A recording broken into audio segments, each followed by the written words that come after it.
Hello again. We meet again. Latasha, You wear many hats. I do, and so do you.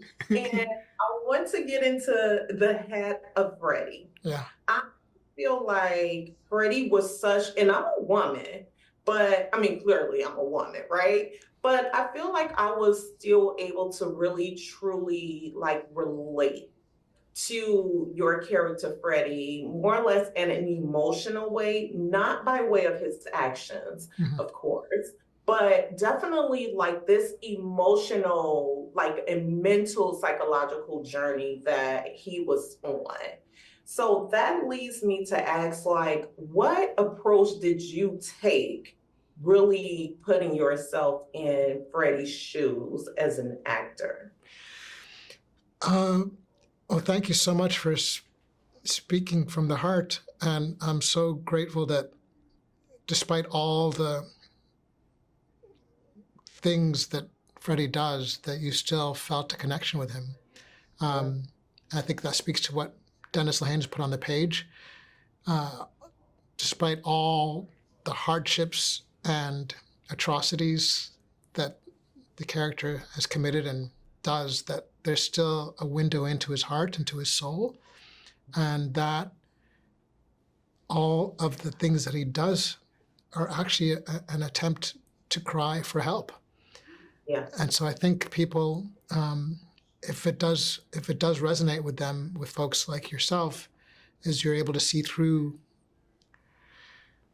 the firestorm and see this scared and terrified soul on the other side trying to ask for help and not knowing how to do so.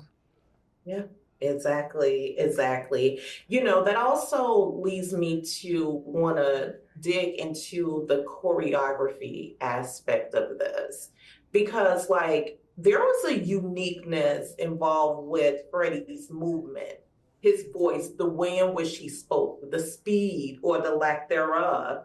When he was speaking with his coworkers and the hairstylist, like, how close did you work with the choreographer team in that element of this project? Uh, Deb Weeb and Rita Sikosi were both the heads of hair and makeup, and they transformed me in ways that I could have never imagined. And I think right from the beginning, before I got the job, or when I got the job, they had already mapped out a vision for the character physically before I'd even had a chance to process what it could be like. Yeah. And I initially was resistant because I was like, do I have to wear a wig? Do I have to put on these fake teeth? Do I have to go through all this? Can't we just...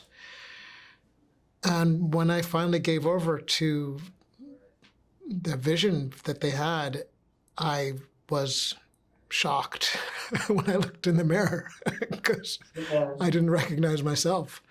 Yeah. Wow. Why were you resistant? Where did the hesitation come in at? I think because we've all seen bad wigs on TV before, and you can't see past it. You're just like, that brother's wearing a bad wig, and you can't believe a word he's saying because you're just distracted by the wig. Or I've seen shows where the makeup is so over the top that you're just distracted by that. But I felt like the work that Deb and Rita did was seamless and did half the work for me. Yeah. Well, thank you so much for chatting with me. I'm so grateful we got to chat again. Yes, yes. I'll let you get on with your busy day. We'll Thank talk you. soon. Okay, thank you. Bye-bye. Bye.